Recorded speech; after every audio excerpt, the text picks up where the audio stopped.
la Echilibru, sunt gazda dumneavoastră, psiholog Elena Harbor, iar astăzi vorbim despre singurătatea după despărțire.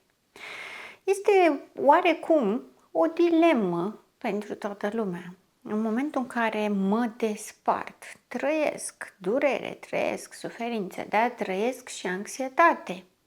Majoritatea oamenilor spun, ok, te-ai despărțit, știi ceva, treci peste, mergi mai departe, găsește-ți pe altcineva și ia să vezi ce-ți trece durerea și uiți toată suferința când o să ți se deschidă o nouă cale în viață, o nouă iubire, o nouă relație care o să repare tot ce a fost în trecut și mai mult decât atât o să-ți ofere o viață nouă și fericită.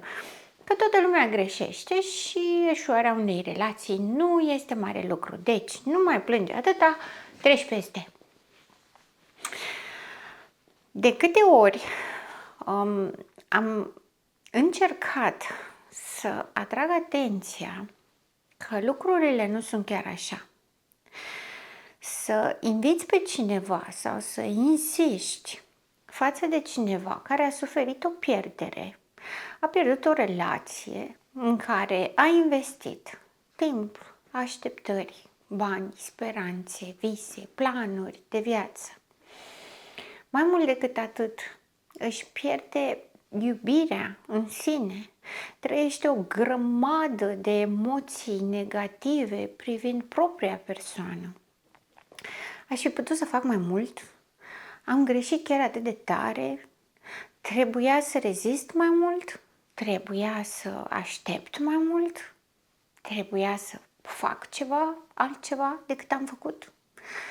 Tot procesul acesta necesită timp.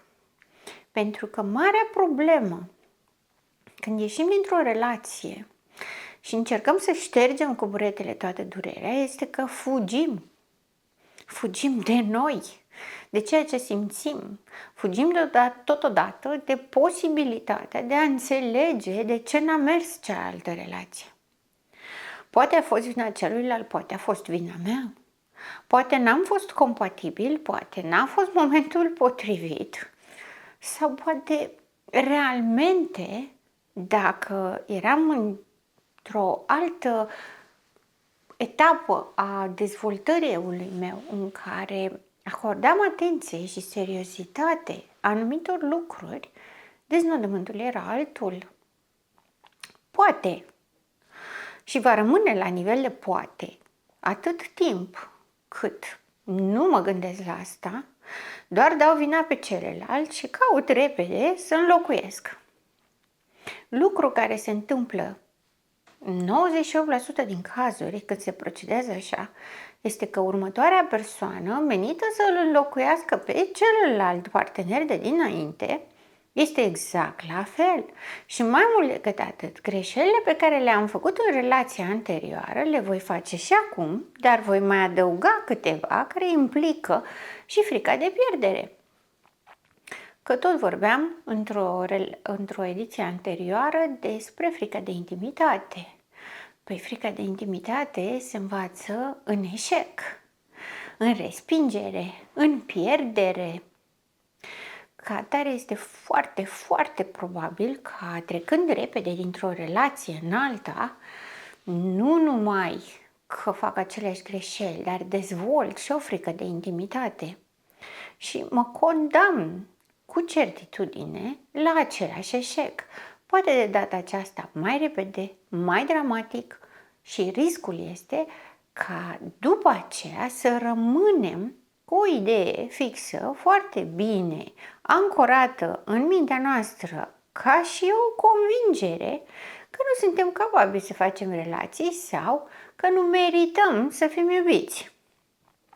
Cam asta se întâmplă de obicei, când suntem pe repede înainte și nu acordăm timp la nimic, dar umblăm orbește după fantezii, după relații, după statutul de a fi cu cineva. Este obligatorie pauza după pierderea unei relații, indiferent cine a hotărât separarea, și este obligatoriul lucru cu sinele, doar pentru a nu repeta aceeași poveste la infinit. Pentru că vorbim despre patologie și patologia este incapabilă să învețe din propriile greșeli. Și exact asta face. La 3 ore după ce ați ieșit pe ușă, vi s-a găsit înlocuitor sau înlocuitoare. La o săptămână deja are nu știu ce relație foarte asumată și publică și mai știu eu ce. Sentimentele pe care le trăiți sunt foarte dureroase, într-adevăr. Pe de altă parte, scopul nu este să ne comparăm cu patologia, pentru că patologia are o incapacitate de coerență, de consistență, de a învăța din propriile greșeli, pentru că nu există un eu structurat cu sens. Și atunci reacționează pur și simplu la întâmplare numai pe baza anxietății și a furiei. Doar pentru răzbunare, doar pentru părerea lumii, doar pentru imaginea de sine că poate și că este omnipotent și grandios. Însă, atunci când vorbim despre oameni normali, când vorbim despre personalități echilibrat dezvoltate, armonioase, pierderea unei relații este o suferință, este nu chiar o traumă, dar este un eveniment tragic. De asta am spus, singurătatea este obligatorie. Este adevărat, timpul pe care îl petrece cineva în această singurătate post-despărțire, post-separare, este personalizat. Depinde cât de importantă a fost relația, cât de semnificativă, cât de mare impact are asupra dinamicii de viață, pentru că într-un fel este o relație de căsătorie de 20 de ani, în care toată viața a fost construită pe această relație, altfel este o relație de 1 an de zile în care abia au avut timp să-și facă câteva șicane unul celuilalt. Sigur, întotdeauna există o vorbă din popor care spune orice învățare și dezvăț, și mai există în psihologie o teorie care spune că dacă ți-a luat 5 ani să înveți ceva, îți va lua 10 ani, dublul, ca să te dezveți. Sunt și nu sunt de acord cu acest lucru. La fel se spune că orice despărțire este ca un doliu. Adică, chiar dacă în doliu presupune ca cineva să moară, să dispară definitiv din viața ta, când pierzi o relație, pierzi aceeași însemnătate tot definitiv. Și atunci, separarea este asemănată cu un doliu. Păi, un doliu normal durează aproximativ 1 an. 6 luni, 1 an, în care trebuie să faci anumite lucruri. Nu poți să treci peste decesul unei persoane foarte importante pentru tine doar dacă zici, ok, eu trebuie să trec peste, a murit și ce dacă mă duc și îmi găsesc, nu știu, altă mamă, alt tată, alt frate sau cine a murit. Nu, nu. La fel este și cu relațiile. Chiar dacă avem posibilitatea să ne schimbăm partenerii, nu la fel cum avem posibilitatea să ne schimbăm relațiile de familie sau persoanele care ne sunt foarte apropiate și foarte semnificative pentru noi, relația de cuplu este foarte, foarte importantă. Pentru că familia nu ne alegem, de partenerii, da? Și în momentul în care o relație nu merge și eșuează, ajungem la despărțire, avem responsabilitate și avem o pierdere foarte mare. Pentru că investim în relația de cuplu și relația de familie mult mai mult decât investim în relațiile cu rudele, cu familia extinsă, cu frați, verișori și așa mai departe. Una este să fiu obișnuit că e acolo de toată viața mea, fie că îmi place, fie că nu-mi place. Alta este să mi-l aleg și să investesc în el foarte mult din mine și să proiectez în el viața mea, vulnerabilitățile mele și viitorul meu. Este foarte importantă relația de cuplu ca atare, este foarte importantă despărțirea. Și tot atât de important este acest timp în singurătate pe care trebuie să ne luăm după. Timpul în singurătate nu înseamnă că ești la agățat, ci înseamnă exclusiv un timp în care nu stau degeaba, mă uit pe pereți sau îl folosesc ca să fantasmez privind alte relații și ca să mă deculpabilizez de orice fel de responsabilitate din relație, ci trebuie să-mi iau timp, în primul rând, ca să plâng, să-mi plâng pierderea. Am pierdut timp, așteptări, speranțe, vise, dorințe și chiar o parte din mine, pentru că acolo am investit în mod special și ce doare cel mai tare, ce am fi putut fi, unde am fi putut ajunge, adică potențialul, iar potențialul ține și de celălalt, dar ține în mod special de mine și de investiția pe care am făcut-o. Ca atare, primul lucru pe care trebuie să-l fac în acest timp de singurătate este să-mi plâng pierderea. Nici o pierdere nu se poate vindeca și nici o durere nu se poate repara atâta timp cât fug de sentimentele mele. Dacă spun trec peste, înseamnă că ignor, neg, minimalizez. Nu, vindecarea nu ne dă voie să trecem peste. Trecem peste, fugim. Ele nu dispar. Faptul că le ignor nu înseamnă că ele dispar. Ele rămân acolo și continuă să macine și continuă să creeze vulnerabilități copleșitoare la care nu le fac față. Soluția este să trec prin. Adică trebuie să-mi recunosc durerea, trebuie să-mi accept durerea, trebuie să-mi trăiesc durerea. Desigur, asociat durerii este și furia, pentru că nu trăiesc doar durerea, îmi trăiesc și furia. Furia pentru ce mi-a făcut celălalt, furia pentru ce am făcut eu, pentru ce n-am făcut eu, pentru ce aș fi putut să fac și pentru ce ar fi trebuit să fac și n-am făcut. Sunt furios și am dreptul să fiu furios. La fel cum am dreptul să fiu mulțumit pentru ce am avut. Trebuie să apreciez tot ce am avut. Pentru că cel puțin la început, la momentul la care eu am decis să fac aceste investiții emoționale, să-mi fac speranțe, să-mi doresc mai mult, să-mi fac planuri, la momentul acela era bine. Și trebuie să apreciez că am avut bine. Trebuie să mulțumesc că am trăit binele. Să apreciez că am fost iubit, că am fost valorizat, că am fost dorit. Așa cum a fost. Mi-am dorit și am fost acolo. Dacă nu-mi doream, nu eram acolo. Ca atare, am nevoie să parcurg această etapă de apreciere. Pot să-i mulțumesc și celuilalt, dar pot și mai ales trebuie să-mi mulțumesc mie, că mi-am dat șansa să trăiesc această experiență, că mi-am dat șansa să fiu iubit, să iubesc la rândul meu, că am trăit. De asemenea, ceea ce este important să fac este să mă dezlipesc de prescripții.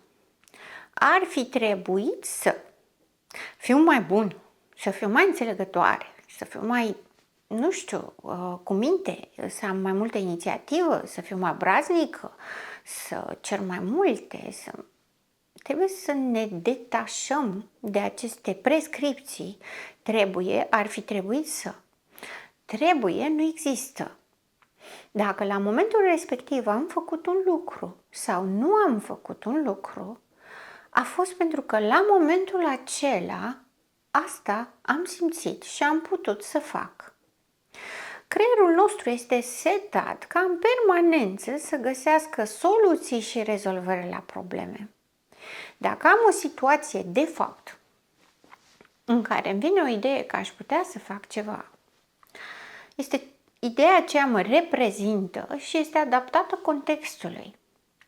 Pentru că, în mod normal, dacă văd pe cineva plângând, în niciun caz nu-mi vine să țopăi în sus de fericire sau să fac mișto și să zic ha, ha, ha, ce ți s-au umflat ochii sau nu știu. Da? Întotdeauna răspunsul nostru instinctual, creat de creier pentru rezolvarea problemelor, este adaptativ. De asta am spus, ne dezbrăcăm de prescripții, ne dezlipim și le dăm la o parte, pentru că orice mă gândesc acum, când nu mai sunt acolo, că ar fi trebuit să fac, să spun sau să nu fac sau să nu spun, este inadecvat. Nu spun că tot ce am făcut la momentul respectiv este minunat și extraordinar și era tot ce puteam să fac și tot ce trebuia să fac, cel mai bun lucru. Și e vina luilalți că n-a ieșit bine. Nu la asta mă refer, ci mă refer la ruminațiile excesive care mă conduc într-o fantezie utopică, iluzorie, care mă țin ancorat în trecut, într-un trecut care nu mai există în prezent, nu are nicio perspectivă de viitor, iar ruminarea și ancorarea blocată în trecut nu mă ajută să îmi drenez suferința, ci dimpotrivă o accentuează. Ca atare, cunoașterea, înțelegerea, asumarea greșelilor mele, de ce am ales să rămân? De ce mi-am dorit să plec? Sau poate nu mi-am dorit să plec? De ce și-a dorit celălalt să plece? Cu ce am participat la asta? Doza mea de responsabilitate privind prezența mea în relație cu celălalt. Când vorbim despre o relație, vorbim întotdeauna despre doi oameni. Vina întotdeauna este împărțită la doi. Nu este unul minunat și extraordinar și altul oribil și groaznic. Indiferent cum a decurs relația, am avut un motiv pentru care am intrat în relație, pentru care mi-am dorit relația aia. Am avut un motiv pentru care am rămas acolo, pentru care am încercat sau nu am încercat. Am avut un motiv pentru care uneori m-am opus sau am lăudat sau n-am spus ce trebuia când trebuia. Am avut un motiv pentru care s-a ajuns aici, la separare. Și lucrurile acestea trebuie să le știu, să le cunosc, să le înțeleg, să mi le asum cap-coadă, pentru că ele fac parte din mine. Acolo, în relația aceea, eu am existat așa cum am putut, așa cum am știut, așa cum am simțit. Și atunci eu trebuie să înțeleg ce anume am făcut acolo, ca să știu data viitoare, să pot să identific dacă fac la fel, dacă am tendința să provoc, dacă am tendința să evit, dacă am tendința să renunț sau să pun paie pe foc, dacă am tendința să-l țin la distanță pe celălalt sau să-l sâcâi sau să-l fac să se simtă inconfortabil sau nedorit sau neiubit. Dacă am tendința să pedepsesc sau dacă am tendința poate să cer prea mult, lucrurile acestea eu cu mine trebuie să le cunosc. Este singurul lucru care mă protejează într-o relație viitoare, e singurul lucru care poate să-mi ofere o șansă data viitoare. Mai mult decât atât, fiind în toată relația asta, toate lucrurile astea, inclusiv separarea, se întâmplă cu un scop. Nu mă refer la un scop divin, destin și mai știu eu ce, ci mă refer la scopul evoluției în viața mea. Pentru că fiecare dintre relațiile noastre ne învață câte ceva. Dar trebuie să-mi deschid mintea. Și ca să pot să-mi deschid mintea, trebuie să trec prin durere. Durerea este o emoție. vine, pleacă. Durerea este menită să-mi atragă atenția că ceva este în neregulă, că ceva trebuie schimbat. Mă doare separarea, ok? E normal să mă doare separarea pentru că am pierdut.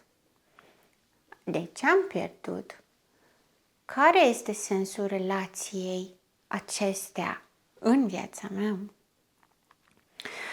Orice separare doare, indiferent cine o provoacă.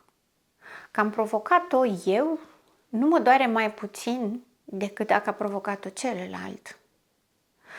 Singura diferență atunci când o provoc eu, de exemplu, este aceea că sunt mai împăcată cu decizia, adică știu de ce cu claritate. Însă asta nu înseamnă că doare mai puțin. Doare la fel de tare, pentru că pierderea aparține amândurora.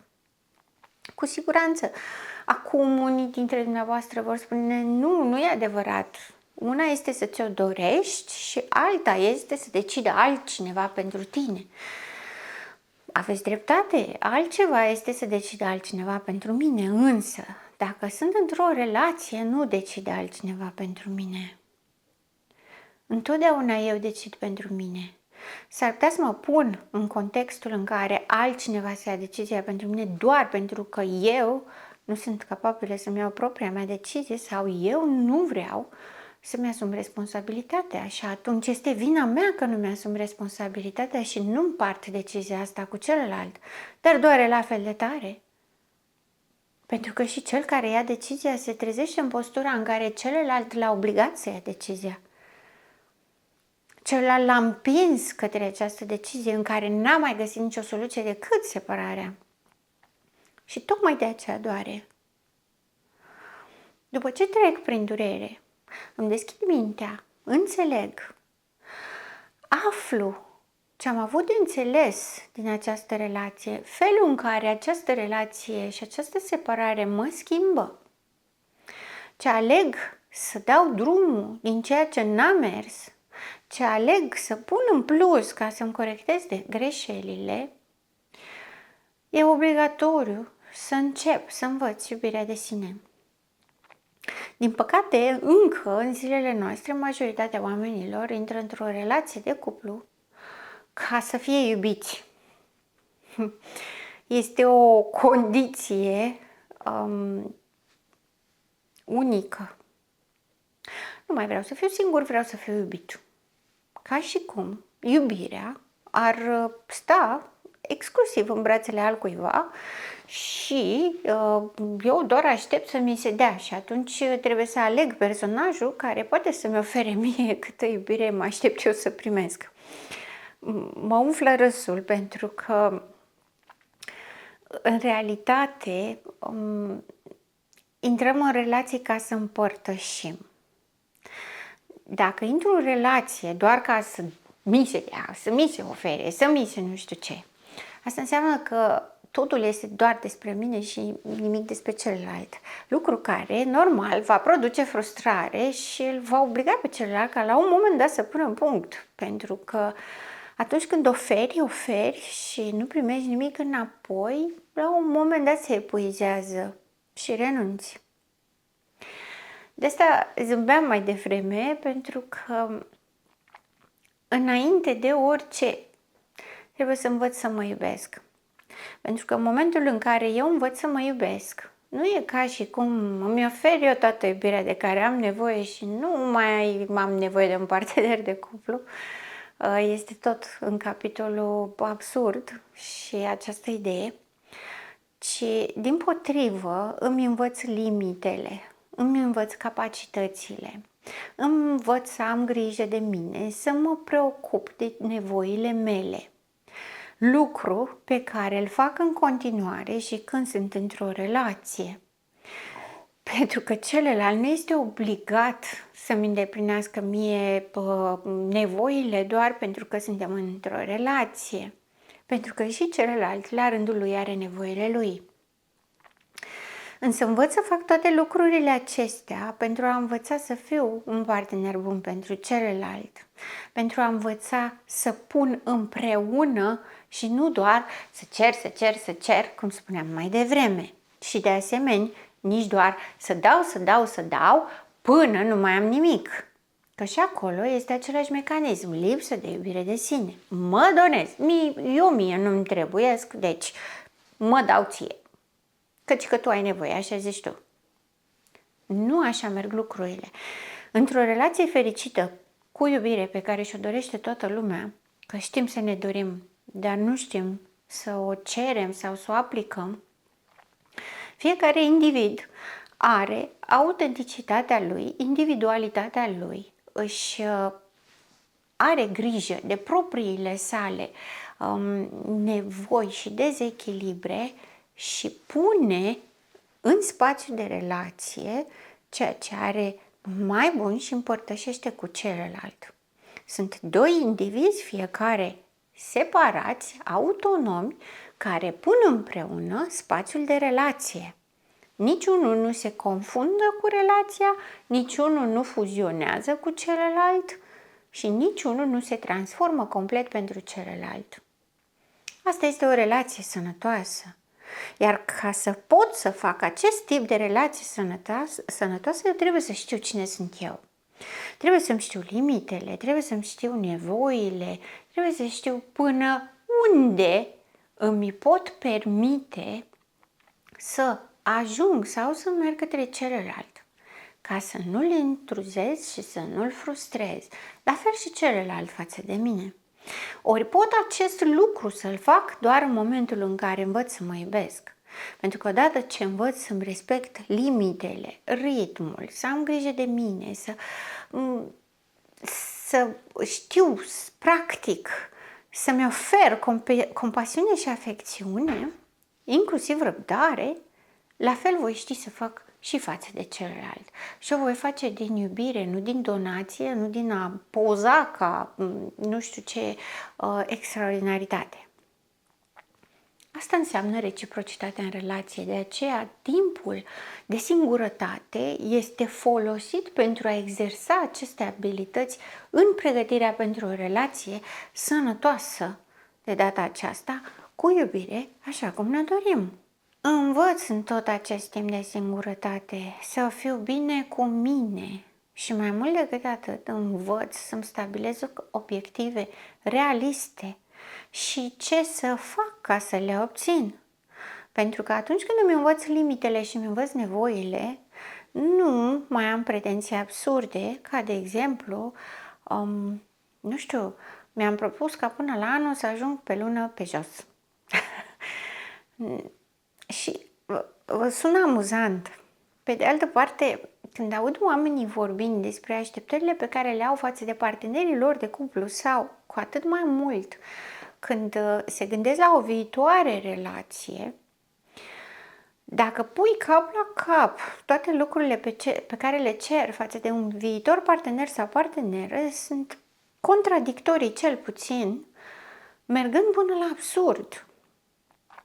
Ca atare, eu învăț ce am eu nevoie, învăț cum să mă iubesc, învăț să iubesc propriu-zis, învăț să mă simt bine cu mine, să fiu echilibrat și învăț să-mi doresc lucrurile de care am nevoie în mod real. Învăț strategii prin care să le obțin, pentru că este ceea ce mă reprezintă și ceea ce am nevoie să fac cu o limită care să nu îl intruzeze pe celălalt și care să nu mă deplaseze de la scopul meu. Și apoi învăț cât de mult sunt dispusă să fac pentru asta. Pentru că una este să-mi imaginez, alta este să pun în practică. Pot să-mi doresc orice, dar ce sunt dispusă să fac pentru asta? Este un lucru extrem de personal care aparține fiecărui om în parte. Dacă sunt dispus doar să cer, nu este suficient. Chiar nu este. Toată această schimbare de sine, care presupune pregătirea pentru o relație exact așa cum mi-o doresc și cum am nevoie realmente de ea, diferită de ceea ce a fost, dar cu potențial și o șansă reală la viitor, necesită timp, necesită efort, necesită implicare, dedicare. Și iată că singurătatea despre care vorbeam la început nu e tocmai singurătate, este foarte plină. Nu e plină de agățat, nu e plină de fugit, nu fug de mine, nu fug de emoțiile mele, nu fug de greșelile mele, nu fug de responsabilitate, ci fug sau merg către mine. Mă iau pe mine în serios, mă iau pe mine în grijă. De obicei, separările astea sunt resimțite ca o criză, o situație de criză. Criza creează și obligă la schimbare, iar schimbarea la rândul ei creează criză. Pentru că toate etapele astea nu or să fie ușor de dus, nu or să fie liniștite și senine, nu stau în pat și mă uit pe pereți și dintr-o dată mă construiesc o nouă eu. Nu, vor fi multe măcinări interioare, vor fi multe speranțe, dorințe, eu cu mine. Voi aștepta lucruri de la mine, mă voi motiva, voi plânge, voi suferi, mă voi iubi. Dar cel puțin voi învăța să le fac așa cum am nevoie și mă voi cunoaște în esența mea și în interiorul meu realmente, autentic.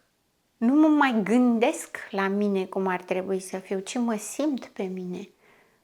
Simțindu-mă pe mine pot să-l simt și pe celălalt și pot să simt dacă o relație îmi este potrivită sau nu. Pot să simt când să renunț, când să aștept, când să negociez, când să seduc, când să mă las sedusă. Toate aceste lucruri sunt extrem de importante și nu se pot face decât în singurătate. Pentru că orice altă prezență din exterior va influența. Și când mă refer la prezență, nu mă refer la familie sau o prietenă foarte apropiată sau cineva care vă este drag, vă este confident. Mai ales nu mă refer la un specialist care știe cum să parcurgă aceste etape, ci mă refer la probabilitatea unor persoane către o altă relație.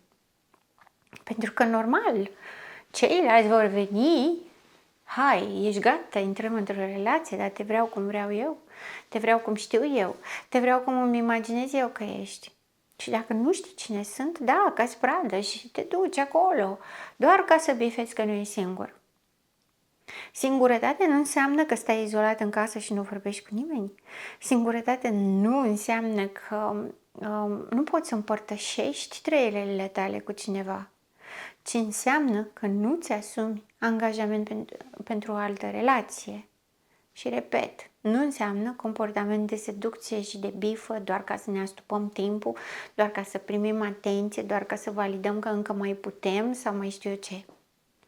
Sunt multe care accesează din partea oamenilor nevoia asta de a sări peste etape. Însă, parcurgerea etapelor asigură vindecarea, asigură o șansă în viitor. Nu am control pe trecut. Am control doar pe mine, doar pe prezent. Și pot să-mi pun un plan, o așteptare în viitor, care de data asta ține doar de mine. Și dacă ține de mine, cu siguranță că va fi un succes. Sunt gazda dumneavoastră, psiholog Elena Harbu, și până data viitoare, rămâneți în echilibru.